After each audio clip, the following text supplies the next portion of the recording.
this video, I will show you how to use the Asset Connect app to read asset management tags. Once your reader is connected, the app takes you to inventory mode. The inventory tag operation will allow you to find all the asset management tags within read range of the reader.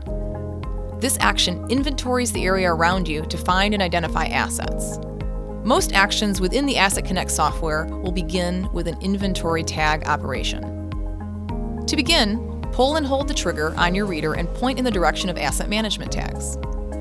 The reader can be moved and repositioned to better align with the asset management tag's installed location. You will notice the screen populates with all of the asset management tags within range. As more tags appear, a scroll bar will become visible and tags will continue to populate inside the inventory tag list. Each asset management tag's tag EPC will be displayed along with a reads value in the window. The tag EPC is the identifiable name of the asset, and it's typically a P&ID tag number.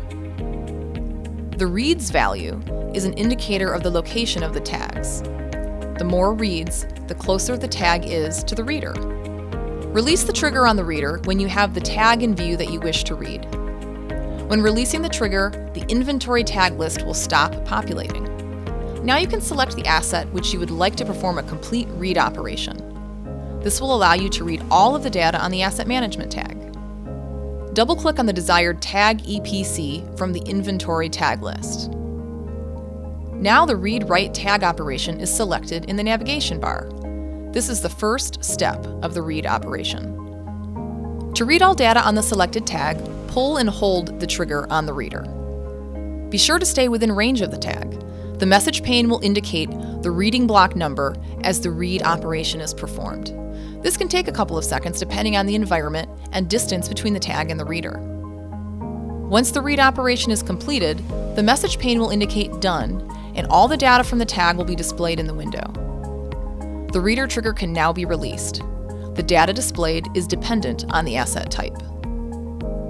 If hyperlinks are configured, you will see a link icon within a data field. Click on the link icon and choose the desired hyperlink from the scroll wheel picker. For assistance in configuring hyperlinks, please contact your local Emerson sales office. And that's it. We just learned how to use the Asset Connect app to read a tag. For more information, go to emerson.com/assettag.